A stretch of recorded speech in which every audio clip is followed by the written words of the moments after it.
মধ্যপ্রাচ্যের ইতিহাস বলে, যখনই কেউ বলে এটা শুধু হুমকি, ঠিক তখনই ইতিহাস সবচেয়ে ভয়াবহ মোড় নেয়।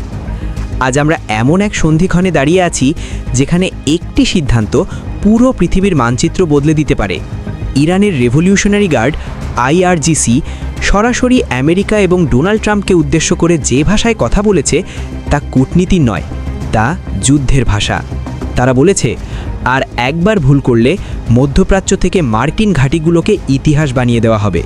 প্রশ্ন একটাই, এই হুমকির পেছনে কি পারমাণবিক আত্মবিশ্বাস কাজ করছে?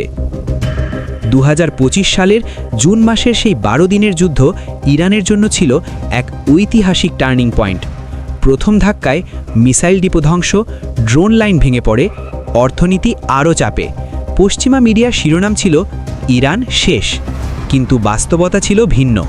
এই যুদ্ধ ইরানকে দুর্বল করেনি, বরং আরও আক্রমণাত্মক ও হিসেবে বানিয়েছে।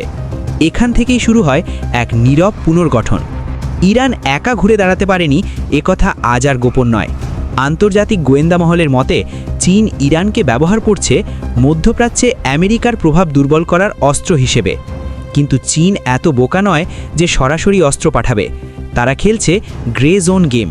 ডুয়েল ইউজ টেকনোলজি, বেসামরিক কেমিক্যাল, ইন্ডাস্ট্রিয়াল যন্ত্রাংশ সব মিলিয়ে এমন এক সহায়তা যা প্রমাণ করা কঠিন, কিন্তু প্রভাব মারাত্মক।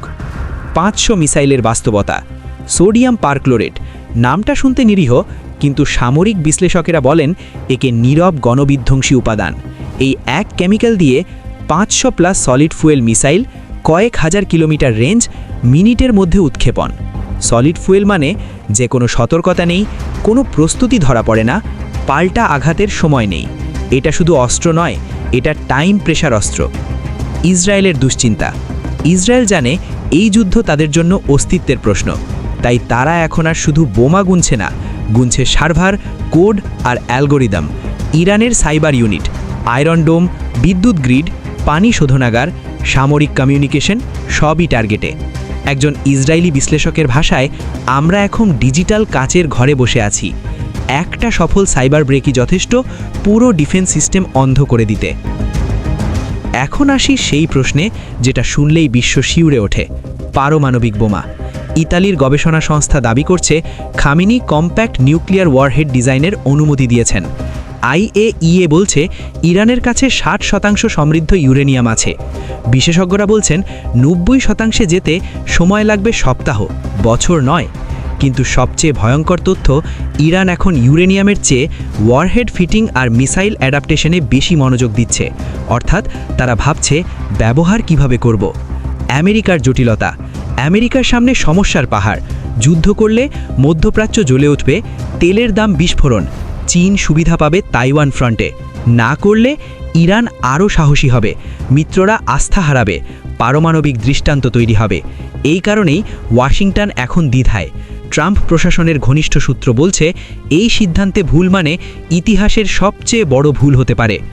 তাহলে প্রশ্ন দাঁড়ায়, ইরান কি সত্যিই পারমাণবিক শক্তি হাতে পেয়ে আমেরিকাকে হুমকি দিচ্ছে, নাকি এটা ভয় দেখাতে সুবিধা আদায়ের কৌশল? চীন কি নিরাপদ দূরত্ব থেকে আগুনে ঘি ঢালছে? এই খেলায় শেষ পর্যন্ত কে হারবে?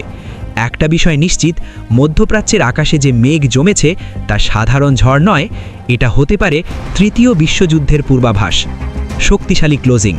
যুদ্ধ সবসময় শুরু হয় বন্দুক দিয়ে নয়, শুরু হয় সিদ্ধান্ত দিয়ে। আর সেই সিদ্ধান্তের টেবিলে আজ বসে আছে ইরান, আমেরিকা, ইসরায়েল আর চীন। একটা ভুল আর ইতিহাস নতুন করে লেখা হবে। পরবর্তী আপডেটের জন্য আমাদের সঙ্গেই থাকুন।